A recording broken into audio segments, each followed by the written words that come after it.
The camera on the drone revealed that one body was in a suit and the other body was in a dress.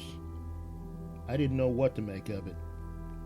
We stopped the YouTube live feed because the car was now the scene of a possible murder. This is Audio Stories with J.B. Simien, and this is the story of the incident at Lake Crescent. In 1956, the narrow road around the rim of Lake Crescent on the Olympic Peninsula of Washington State was not paved. In many spots, there was a sheer drop-off into the lake. There were no guardrails and no road shoulders. The narrow road itself tends to slant toward the 600-foot deep lake. My grandparents were driving to a cabin on the lake to spend their honeymoon. They had just been married that day. It was raining and dark. The road was muddy and very slippery.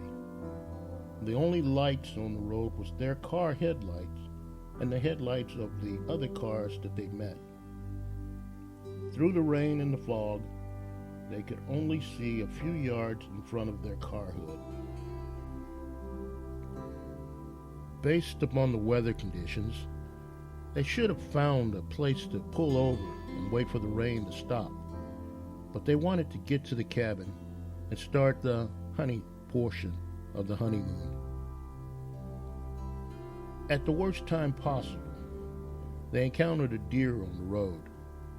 There was not enough reaction time to avoid hitting the deer. It went over the hood and into their windshield. Their car plunged from the road and fell down a steep embankment into Lake Crescent. Despite having the deer in the windshield, they were still aware when they hit the water. Soon, their Buick filled with cold lake water, and the car was sinking. They were able to manually roll down the driver and passenger side car windows and hold their breaths. When the car filled with enough water, they escaped to the surface of the lake out of the windows. The car continued to sink, and they were down so deep that they barely made it back to the surface of the lake. Everybody in the family has heard this story over and over again. We have even been up to Lake Crescent to see the scene of the accident on family vacations. This summer, August 2016, a few friends of mine and me rented a mini submarine drone with a camera. We have been using it for video adventures in Puget Sound and Lake Washington. We have lots of video wreckage filmed in both bodies of water. We came up with the idea to live stream the underwater exploits on YouTube. We've gotten thousands of views for the live stream events. I convinced the guys at the end of August to go up to Lake Crescent and look for my grandparents' car. I thought it would be a fun video adventure to show my family. I knew my grandparents would get a kick out of seeing their old Buick at the bottom of Lake Crescent. So, we set up a live stream for that adventure also. My grandparents were especially excited to be able to see their old car again. My family threw a party at the lake for the occasion. My grandmother asked if we could recover her wedding dress from the trunk of the car. We located their car 560 feet down on the lake bottom, not too far away from the point of entry. The video of the Buick showed that the remains of a deer were still stuck in the windshield. The car was down so deep in an oxygen-poor environment with very few fish, the deer had slowly decayed. It appeared relatively fresh. The video feed also showed that the driver's side and passenger side windows of the Buick were partially rolled down and the doors were closed. That was odd. My grandparents had rolled down the windows to escape the car as it filled with water.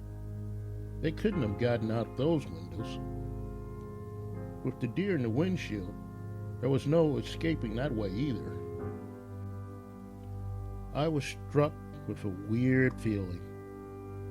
I took the controls of the mini sub drone from my friend. I positioned the camera to look directly into the open portion of the passenger window. After some adjustments for the light levels, the camera revealed two decaying bodies floating inside the car.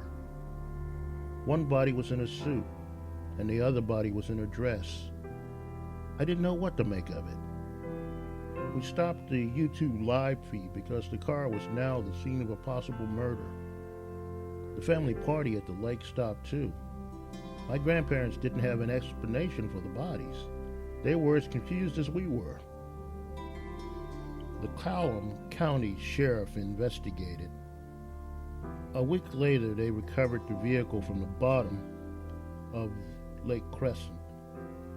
My grandparents insist they had no idea who the people in the car could be. The car was confirmed to be their Buick from 1956. The identification on the bodies claimed that they were George Cleveland, my grandfather, and Terry Baker, my grandmother's maiden name. The bodies were that of a couple in their early 20s, dressed in the same clothing that my grandparents had last seen when they were departing for their honeymoon. This was verified by their wedding photos. The bodies of the couple in the car were DNA tested also and were found to have the same DNA as my grandfather and grandmother. All the evidence confirmed that the dead people in the car were my grandparents as they were in their 20s. However, my 80-year-old grandparents were still very much alive. They had no explanation for the dead young people in their car. Nobody knew what to do. So the government gave my family permission to bury the couple because they somehow were related to us. Officially, despite the DNA evidence, their identity was left as undetermined because their 80-year-old clones were still alive.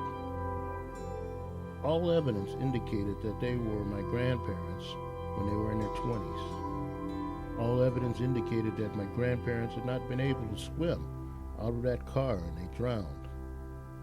On the other hand, my 80-year-old grandparents were alive, but they shouldn't be.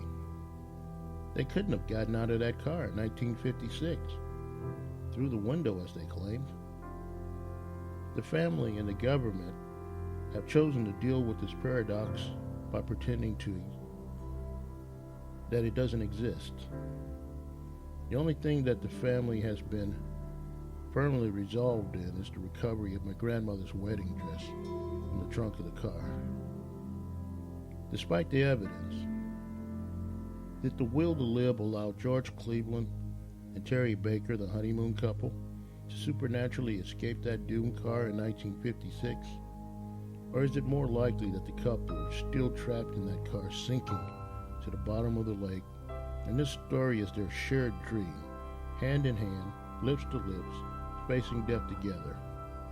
Really, just a dream within a dream. This concludes the story of the incident of Lake Crescent. I'm J.B. Simien. I hope that you've enjoyed this story.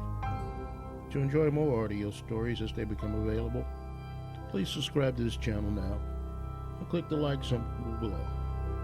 Thank you and take care.